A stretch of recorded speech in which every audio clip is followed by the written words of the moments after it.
اس لیے طارق جمیل صاحب کے خلاف ہوئے ہیں. تو اب دیکھ لیں کیا انجام ہوا ہے. طارق جمیل صاحب نے بھی ان پہ 4 تکبیریں پڑھ دی ہیں نا سر. آپ نے ویڈیو نہیں دیکھی ہیں؟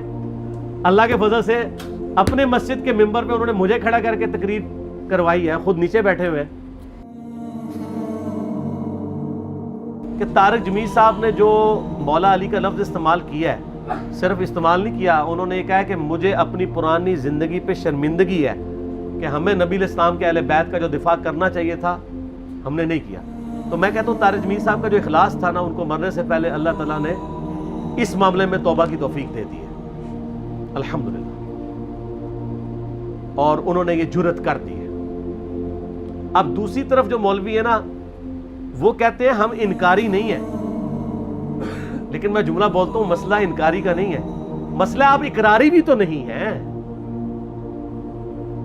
جب ہم کہتے ہیں نہیں مسلم میں حدیث ہے علی سے محبت نہیں رکھے گا مگر مومن, علی سے بغض نہیں رکھے گا مگر منافق, کہتے ہیں ہم کون سے انکاری ہیں. تو سر یہ آپ چیک کر لیں, آپ کسی بریلویوں کی تو میں بات نہیں کرتا, دیوبند یا اہل حدیث کی مسجد میں آپ ایک بڑے سے چارٹ پہ یہ حدیث لکھ کے لگائیں, شام تک وہاں فتنہ فساد ہونا شروع ہو جائے, آپ مجھے پکڑ لیجیے گا, یہ حدیث ہضم ہی نہیں ہوگی ان کو. کیوں نہیں ہضم ہو رہی؟ اگر آپ کہتے ہیں ہم صحیح مسلم 240 نمبر حدیث مانتے ہیں, اس لیے کہ آپ انکاری یقیناً نہیں ہے لیکن اقراری بھی ہونا پسند نہیں کرتے.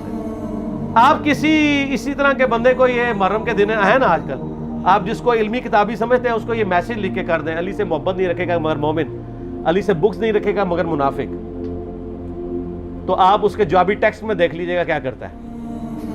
اور یہی بات آپ حضرت ابوبکر عمر عثمان کے بارے میں جعلی گھاڑ کے لکھ دیں, آپ کو کچھ بھی نہیں کہے گا وہ, کیونکہ ایک مینٹیلٹی ڈیولپ ہوئی ہے.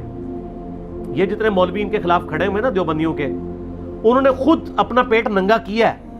انہوں نے کہا کہ مسئلہ یہ ہے کہ مولانا طارق جمیل صاحب جو کر رہے ہیں نا, اس سے ان کو تقویت ہوتی ہے, اور 7 آیات پڑھ رہے ہیں کہ یہود و نصارہ تم سے اس وقت تک راضی نہیں ہوں گے جب تک تم ان کی ملت پہ نہ آ جاؤ. تو یہ یہود و نصارہ وہ کس کو کہہ رہے ہیں؟ جو مولا علی کو مولا علی کہتے ہیں.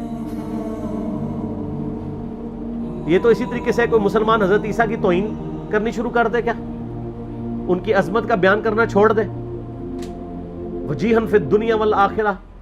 ہم حضرت عیسیٰ کی تعریف کے اوپر کوئی لیکچر ریکارڈ کروائیں, میں نے لیکچر ریکارڈ کروایا امام الموحدین عیسیٰ ابن مریم, جن کے نام پہ سب سے بڑا شرک ہو رہا ہے عیسائیوں کی طرف سے.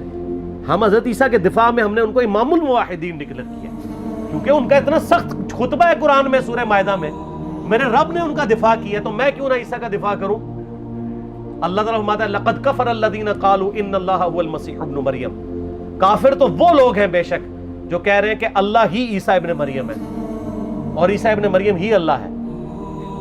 وقال المسیح, جبکہ مسیح تو کہا کرتے تھے یا بنی اسرائیل, اے یعقوب کی اولاد, اے بنی اسرائیل, اعبدوا اللہ ربی وربکم, اس کی عبادت کرو جو میرا بھی رب ہے تمہارا بھی رب ہے.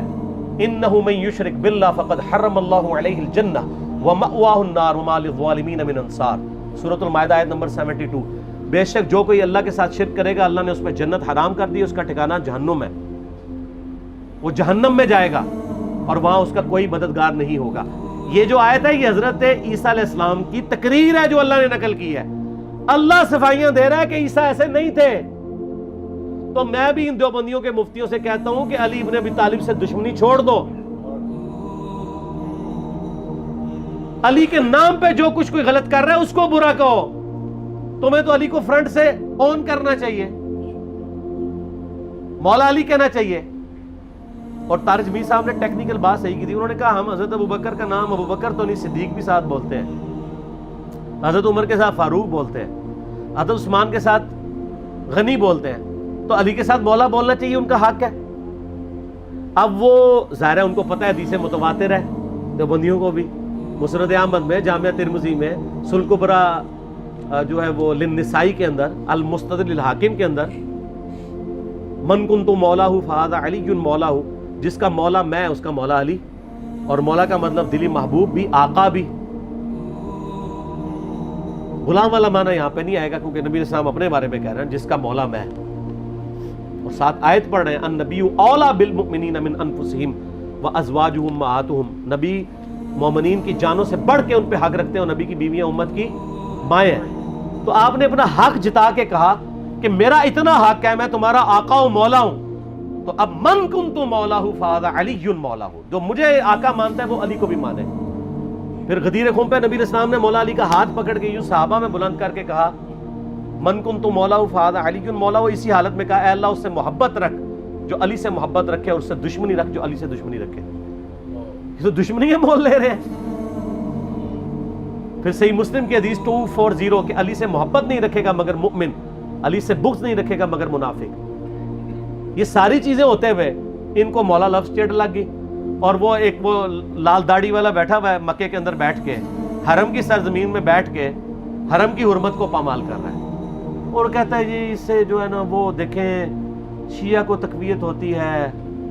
تو میرے بھائی دنیا میں ہر چیز سے کسی نہ کسی کو تقویت ہو رہی ہوتی ہے. شیعہ کو اس سے تو صرف تقویت نہیں ہو رہی ہے. ان اللہ و ملائکتہ یصلون علی النبی صلاۃ بر محمد و آل محمد اللہم صلی علی محمد و علی آل محمد. شیعہ کو تو اس سے بھی تقویت ہو رہی ہے. تو آپ یہ چھوڑ دیں، آپ درود شریف تشہد میں پڑھنا چھوڑ دیں. یعنی آپ اپنا چہرہ خود پیٹ کے سرخ کرنا چاہتے ہیں. آپ دیکھیں اسلام کو کس چیز سے تقویت ہو رہی ہے. کل کو تو آپ یہ بھی کہیں گے، اور بلکہ وہ جو منکرین حدیث وہ کیپٹن عثمانی پارٹی وہ تو کہتی ہے یہ جو مسلم کی حدیث ہے کہ قبروں پہ جاؤ تاکہ آخرت کی یاد آئے، یہ شرک کی جڑ ہے اس حدیث میں. کیونکہ لوگ قبروں پہ جاتے ہیں تو قبروں سے مانگتے ہیں. وہ بھائی نبی علیہ السلام نے کب کہا ہے قبروں سے مانگو؟ آپ نے کہا کہ موت کو یاد کرو. وہ کہتے ہیں نہیں یہ ایکسس آف ایول ہے یہ حدیث، اس سے تقویت ہوتی ہے ان کو. کل کو بریلوی کہیں گے کل انما انا بشر مثلکم سے اہل حدیث کو تقویت ہوتی ہے، لہٰذا ہم اپنے مصحف سے یہ آیت ہی نکال دیں گے. سارا کہیں گے نا، کیوں نہیں کہیں گے؟ سب کو پھر حق حاصل ہے. کل کو کوئی اہل حدیث اٹھ کے کہے گا جی چونکہ آج کل آپ کو پتہ ہے وہ بڑے یہ لوگ جو ہیں وہ تبرکات کے پیچھے پڑے ہوئے ہیں، تو یہ جو مسلم شریف میں حدیث ہے کہ سیدہ اسما بنت ابی بکر نے، سیدہ عائشہ کی بڑی بہن نے نبی علیہ السلام کی وفات کے بعد ایک کرتا نکالا، تیالسی کسروانی کالا جبہ جس کو گوٹ بھی لگی ہوئی تھی، اور کہا کہ یہ نبی علیہ السلام کا کرتا ہے، سیدہ عائشہ کی وفات کے وقت میں نے ان سے لے لیا. نبی علیہ السلام اسے پہنتے تھے اور ہم اس کا دھون مریضوں کو شفا کے لیے پلاتے ہیں. تو یہ مسلم شریف کی حدیث نہیں بیان کرنی چاہیے. تو بریلوی تو پہلے ہی کہتے ہیں کہ حضور صلی اللہ علیہ وسلم کے تبرکات سے فیض حاصل کرنا چاہیے. تو آپ نے دین کو دیکھ کے چلنا ہے یا ان چیزوں کو دیکھ کے چلنا ہے؟ تو ان کی ان جہالتوں سے ویسے مجھے بڑا فائدہ ہو رہا ہے. جب یہ اس طرح کی بونگیاں مارتے ہیں نا تو میں ان کے فاروق کو بتا دوں کہ بونگیاں سے مگر لگے ہوئے ہو جی. اس سے یہ لوگ خود ننگے ہو گئے ہیں کہ ان کا کرائٹیریا قرآن و سنت نہیں ہے. ان کا معیار یہ ہے کہ وہ قرآن و سنت ماننا ہے جو ہمارے فرقے کو سپورٹیو ہو، اور دوسرے فرقے کو سپورٹیو ہو کہ قرآن و سنت ہو تو نہیں ماننا. اس لیے طارق جمیل صاحب کے خلاف ہوئے ہیں.